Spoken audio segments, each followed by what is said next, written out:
Oi gente, tudo bem? Eu sou a Patrícia Patronelli e bem-vindos ao meu canal. E no vídeo de hoje eu vim falar sobre meus últimos livros. Como eu sempre digo, nos últimos livros não são necessariamente as leituras do último mês, mas sim uma quantidade de leitura que eu achei ok pra juntar e gravar esse vídeo. Então às vezes elas são reunidas por volta de um mês, mas também já quero deixar aqui o aviso para vocês não se compararem. Não precisa ficar vendo, tipo, ai, nossa, eu li demais, ai, eu li muito pouco comparado ao que ela leu. Porque não é esse o objetivo desse vídeo. O objetivo desse vídeo é compartilhar a minha experiência com os livros que eu li recentemente e a gente poder conversar, né, sobre eles, o que eu achei, o que vocês acharam, e ter esse diálogo, né, sobre literatura. Nesse período eu estava com o Scribd, eu tinha conseguido um mês grátis, então tem muita leitura em e-book e audiobook, então só tem um livro físico aqui pra me mostrar pra vocês, o resto foi tudo e-book. Já deixo aqui, né, a indicação do Scribd pra quem quiser. O link sempre tá na descrição, e você assinando pelo meu link você ganha 2 meses grátis e eu ganho um. No Scribd, como eu disse, você encontra audiobooks e e-books. Tem muito lançamento lá. A maior parte do catálogo é em inglês, mas tem muita coisa em português também. Então vale muito a pena. Depois desses 2 meses grátis você pode assinar se você quiser, não é obrigatório, então já deixo a recomendação, o link sempre está aqui na descrição. E o primeiro que eu li, que na verdade eu ouvi, foi Clown in a Cornfield. Eu acho que eu falei dele melhores e piores do ano, porque realmente foi uma decepção esse livro, já aqui, spoiler. Em Clown in a Cornfield a gente tem uma menina que ela acabou de se mudar para o interior junto com seu pai. Ela perdeu a mãe dela e eles querem recomeçar, então eles vão para uma cidade muito tranquila, que era para eles ficarem mais de boa, relaxar, ela começar no colégio, fazer amigos, enfim. Só que nessa cidade tinha um grupo de adolescentes assim, meio caótico, que dá um pouquinho de problema na cidade. Inclusive tem várias reuniões assim de pais e reuniões convocadas por oficiais para discutir sobre esses jovens, porque eles causam demais. E uma das coisas que eles causaram foi o surgimento de uma lenda e o volta de um palhaço. E até aí tudo bem, são só adolescentes causando e nada demais. Só que em algum momento eles começam a provocar muito um professor da escola, e esse professor pegou um ranço assim deles, que só é mais um pra lista de pessoas que já tem ranços dele. É lógico que uma hora isso ia dar ruim, né? Que esse grupo de pessoas ia querer fazer alguma coisa em respeito a isso. Lógico, não teria como expulsar os adolescentes da cidade ou coisa assim. Então esse grupo fica assim, vamos dizer, na espreita, só esperando a oportunidade pra fazer alguma coisa. Então vai rolar uma festa bem dessas americanas que literalmente todo mundo da escola vai. Só que no meio dessa festa começa um massacre. Quem mata essas pessoas estão vestidas desse palhaço, que até onde eu entendi foi criado por esse grupo de pessoas aí, essa lenda aí do palhaço, que eu não vou lembrar o nome dele. E assim, eu falando, parece um livro interessante. Eu tinha ouvido algumas pessoas falar, tinha ouvido o Paulo Hatz falar mal, mas na hora que eu vi o livro, eu não lembrei se ele tinha falado mal ou bem. E realmente parece uma premissa interessante, parece uma história que pode fluir bem, que pode ir pra frente.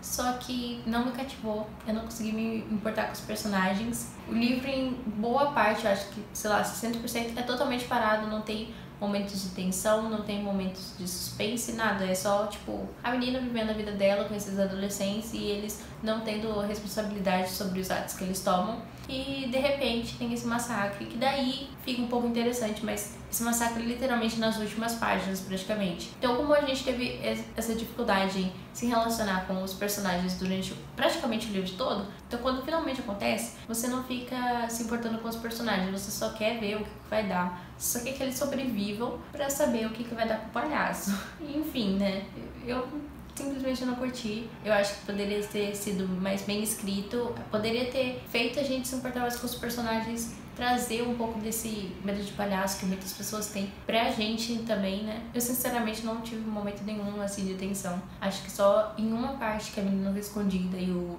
palhaço tá chegando perto dela e ela ouve eles falar pelo rádio, mas fora isso, gente, esse livro assim foi uma decepção. Mas, enfim, tem no script.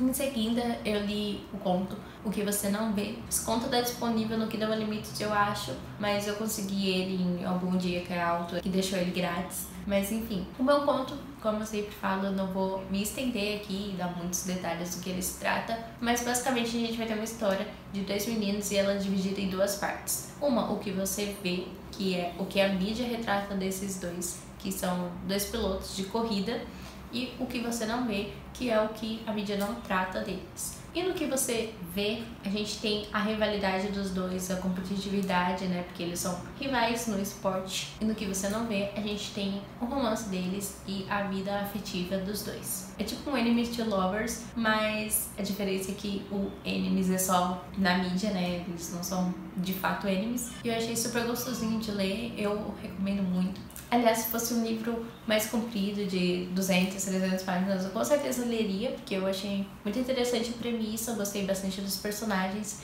e é muito bem escrito. Em seguida, eu ouvi Maybe in Another Life, que eu acho que é Em Outra Vida Talvez, da Taylor Jenkins Reid, e que a gente vai acompanhar a Hannah.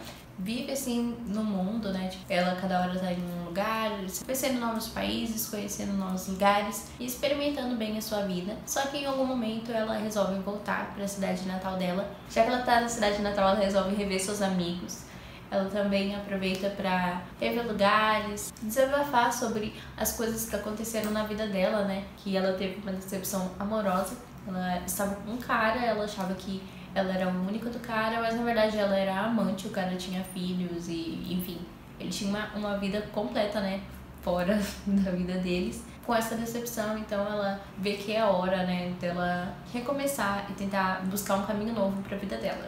E daí ela resolve ir numa baladinha com essa amiga dela que ela reviu. Nessa baladinha ela revê o antigo namorado dela da época de adolescência, o Ethan. E a partir daí a gente vai ter dois caminhos que a história vai levar. Um, que ela resolve ir pra casa com ele, e o outro, como se ela não tivesse aceitado ir pra casa com ele. E a partir daí, cada capítulo vai mostrar um pouco de como seria a vida dela tomada essa decisão. Então, sem tentar dar muitos spoilers, a gente tem um lado em que ela e o Ethan têm um romance, o relacionamento deles está dando certo, mas aparece ali uma dificuldade no meio que é tipo um plot, então não posso falar. E daí ela tem que decidir se ela conta pra ele ou não, se ele vai ficar com ela ou não, se vai dar certo continuar a partir dali, porque ela enxerga isso como uma responsabilidade dela, que ele não deveria passar por isso. Isso deixa um pouco ela tensa, enquanto na outra história, que ela resolve não ir com ele, ela acaba sofrendo um acidente e ela passa muito tempo no hospital se recuperando desse acidente. E no meio disso tudo ela conhece o Henry, que é um enfermeiro que cuida dela no período da noite. Então a gente tem esse lado, né, dela aceitar que aconteceu o acidente, dela entender o que aconteceu, lidar com as consequências e no meio disso tudo, ela se apaixonando pelo Henry, sabendo, né, que é um amor proibido, que eles não podem ficar juntos e enfim. E pra mim, a parte com o Henry é muito melhor do que com a Ethan. É muito clichê, parece muito um livro que a gente poderia ler da Colleen Hoover, por exemplo. Agora a parte do Henry não, eu achei um pouco mais original. Eu consegui me importar mais com os personagens, eu curti mais a relação dela com ele e eu achei que o Henry é um pouco mais carinhoso, eu não sei, eu achei ele mais afetivo, então eu gostei mais da parte do Henry. Mas ainda assim eu gostei bastante da experiência do livro, só que as partes do Ethan não estavam muito focada na leitura, sabe? Eu só queria passar logo pra ver as partes do Henry de novo.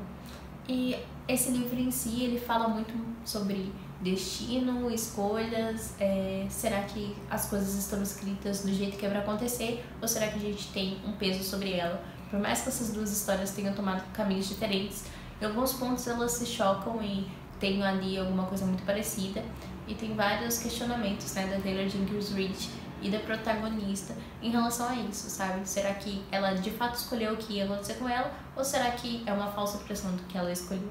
Eu não sei muito se eu acredito em destino e coincidências, mas enfim, eu gostei bastante da experiência de leitura, mas como eu disse, a parte do Henry me prendeu muito mais, consegui me relacionar muito mais com os personagens na parte dele. Em seguida li O Anjo no Abismo, eu vou deixar aqui nos cards.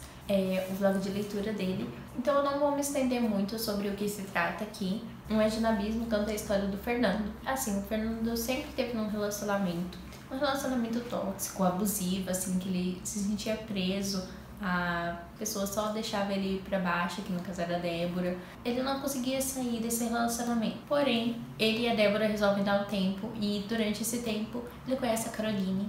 E foi numa situação meio inusitada, vamos dizer assim. Fernando, durante esse tempo que eles estavam separados, ele começou a escrever o livro que era o sonho dele.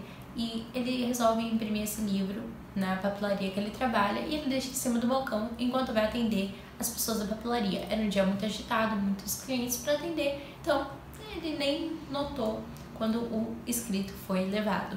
Só que, né, uma hora ele caiu por si, ele vai atrás de que pegou ali os originais dele. É a Caroline. E a Caroline já tinha estudado com ele, só que ela tinha uma fama meio de esquisita, enfim, aquela menina que o pessoal faz bullying e ignora, enfim. Ela era excluidona da turma. E daí ele fala, né, tipo, você pegou meu original, você tá querendo me plagiar, você vai publicar em seu nome, o que tá rolando aqui, né? Ela fala, não, eu gosto muito de ler, então eu vou dar minha opinião e depois eu te devolvo o livro. Ele fala, ok, né? E daí ela cata, faz a revisão, dá pontos que ele poderia mudar, pontos que ela gostou muito, e devolve o livro pra ele. E ela começa a explicar pra ele sobre a importância de ter um leitor fantasma, né? E a partir desse momento, os dois começam a sair e se encontrar, conhecer amigos em comum e fazer coisas juntos. Porque, e pela primeira vez, o Fernando se vê realmente fazendo coisas que ele gosta, e no meio disso tudo, logicamente, porque é um romance, os dois se apaixonam. Basicamente é isso. Eu não vou me estender muito, porque como eu disse, tem no vlog, então se você quiser saber mais detalhes do livro e também saber minhas impressões enquanto eu lia eles, vai lá no vlog. E o Anjo no Abismo está disponível também no Kindle Unlimited, então você pode ir lá e ler de graça. Ele é bem curtinho, acho que tem no máximo 300 páginas. E é uma leitura bem envolvente, é muito gostosinha de ler. É um ótimo livro para quando você tiver de ressaca literária, que é algo mais leve assim. E já aviso que o Fernando dá muita raiva em várias vezes. Só que a Caroline, ela sempre dá uns tapa na cara dele, assim, pra ele acordar na realidade. Esses momentos, assim, são o sabor. Depois, a Cidade das Almas Perdidas, da Cassandra Clare. E assim, fazia muito tempo que eu não lia os outros livros da Cassandra Clare. Como eu sempre digo aqui pra vocês, às vezes eu começo uma saga e daí eu vou me prolongando e nunca termino ela. No caso da Cassandra Clare, tem 600 mil livros, né? Então, às vezes eu leio um, daí passa 6 meses, um ano, e depois eu leio outro, porque como são muitos livros, eu não consigo me prender tanto assim à história. Os únicos que eu me prendi muito foi das Peças Infernais, que eu li um seguido do outro, porque simplesmente me apaixonei. Mas os Instrumentos Mortais em si, eu tô meio assim, meio travada. E esse livro em específico, da Cidade das Almas Perdidas, eu tive muita impressão que eu já tinha visto isso em algum lugar. Não sei se nos próprios Instrumentos Mortais teve alguma cena que foi parecida, porque o Jace já tinha sido possuído, né, pela Lilith antes, e agora ele foi pelo Jonathan. Ou se eu simplesmente confundi com a série, porque eu assisti a série da Netflix, né, a Shadowhunters. Então, não sei, mas esse livro pra mim foi um pouco cansativo de ler por causa disso. Sempre tinha a impressão de que, peraí, eu já vi isso. Peraí, eu acho que eu já vi isso em outro lugar. Ah, não, mas isso já não aconteceu. Então, isso me deu uma travada um pouco no livro. Eu não tinha muita vontade de... Não tinha muito esse apego, sabe, pela história, porque eu acho que eu já tinha visto isso. Então, não sei se eu estava simplesmente louca ou se eu de fato tinha visto isso. Foi uma leitura ok. Eu sempre gosto muito de ler Cassandra Clare. Quero ler o próximo pra saber se eu estava só delirando mesmo e eu nunca tinha visto nada disso, ou se realmente é a série que está dando um conflitinho. E o próximo livro que eu peguei foi Find Keepers, que, se eu não me engano, em português tá como Achados e Perdidos, do Stephen King. E eu já tinha lido Mr. Mercedes, foi o primeiro livro do King que eu li lá em 2017, eu acho, e eu tinha gostado muito. Foi o que me fez gostar tanto de Stephen King. Diferente de Carrie, etc., ele é mais focado em investigação, mais essa pegada detetive do que de fato algo sobrenatural. Só que Find Keepers me decepcionou muito. Eu até conversei no Instagram um pouquinho com outras pessoas que leram, e eles realmente falaram que esse segundo da saga do Bill é mais fraco mesmo, e me incentivaram a ler o terceiro. Então, no momento eu estou lendo o terceiro, mas não sei se eu vou gostar também. E em Achados e Perdidos perdidos. A gente não acompanha mais tão de perto o Bill, a gente não tem tanto esse clima de investigação. Na verdade, a gente tem capítulos alternados entre o passado, quando aconteceu um crime, o presente, que é quando está sendo meio que o desenrolar desse crime. Mas o que tem a ver esse crime com o do Mr. Mercedes? Um menino, ele está andando quando ele encontra um caminhão aberto, se não me engano, um caminhão, com alguns cadernos, e ele leva esses cadernos para casa dele. E esses cadernos, na verdade, são escritos de um autor famoso que valem muito. Só que esse menino, ele pegou esses cadernos e tem a intenção de vender porque o pai dele foi uma vítima do Mr. Mercedes. Então, eles passam por muita dificuldade, porque ele não consegue arranjar emprego, ele quase não recebe nada pelo acidente que aconteceu, posso estar enganada. Então a gente tem essas histórias correlacionadas por causa disso. Um foi sobre o acidente e esse é uma das vítimas do acidente. E aonde que se encontra o Bill? Bem, o Bill ele só aparece, acho que nas últimas páginas,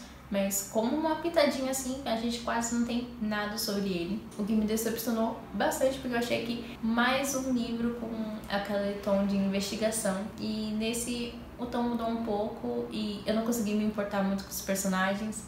Eu achei que esse livro todo fala, mas continua sempre na mesma coisa.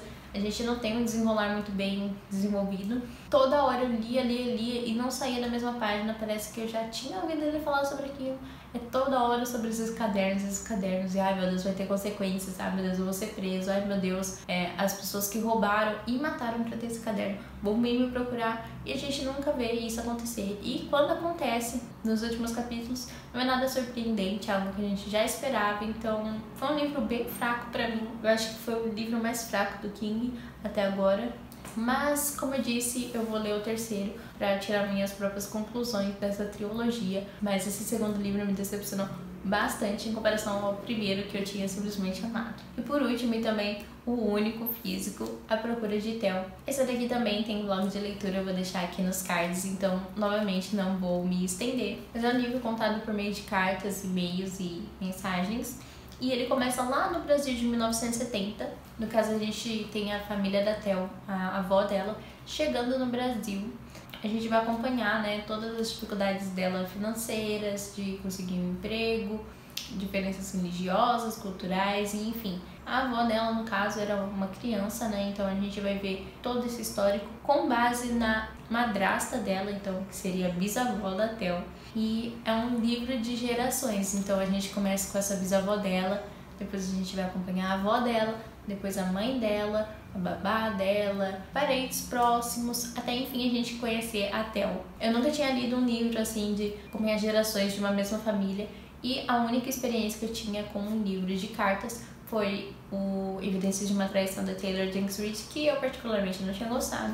Só que esse livro aqui me cativou muito, foi um dos melhores, com certeza, que eu li esse ano. E ele é muito fluido, é muito rapidinho de você ler. E o que eu mais gostei da escrita da Teresa Guimarães é que ela sempre deixa um gancho pra você ficar intrigado pro próximo capítulo. Ela sempre deixa uma ponta solta sobre os personagens, e em cada parte a gente se desenvolve mais os personagens, a gente se importa um pouquinho mais com ele, e quando você termina o livro você se sente parte da família, você sente falta dos personagens e você quer saber tudo que aconteceu na vida deles.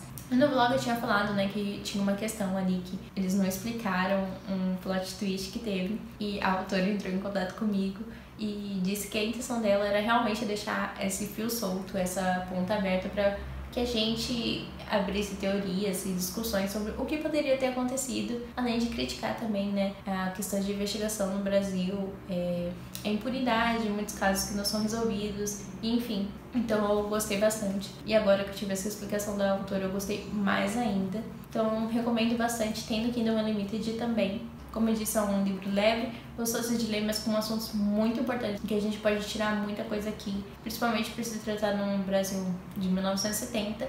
E além disso, a gente tem a questão de religião muito forte, já que depois desse plot twist, a nossa protagonista, a Theo, ela precisa se encontrar no mundo, e o meio que ela vai se encontrar no mundo é por meio de religião, e ela não se envolve com a religião em específica, ela tenta se encontrar nas religiões, então cada vez ela testa uma diferente. A gente vai tendo essas experiências junto com ela. Fica aqui a recomendação de um livro nacional muito bem desenvolvido, muito bem escrito e super, super envolvente. Eu fiz várias marcações nele, mas não vou me estender aqui, porque tem o vlog, então se vocês quiserem mais detalhes, vão no vlog. Enfim, essas foram as minhas últimas leituras. Se você gostou desse vídeo, já deixa o seu like, se inscreva no canal, que é muito importante. A gente chegou, enfim, aos 200 inscritos, agora o nosso rumo é 300, então nos ajude a bater essa meta. O link para minhas redes sociais estão todas aqui na descrição. Sempre costumo dizer que o conteúdo do Instagram ele é um complementar aqui. Às vezes eu falo dos mesmos livros, mas de forma diferente e com ênfases diferentes. Então é uma rede social muito interessante para você acompanhar também. E não esqueça de deixar aqui nos comentários o que você achou desse vídeo, quais livros você conhece e o que você achou de cada um deles. Vamos trocar aí um papo literário. E nos vemos nos próximos vídeos.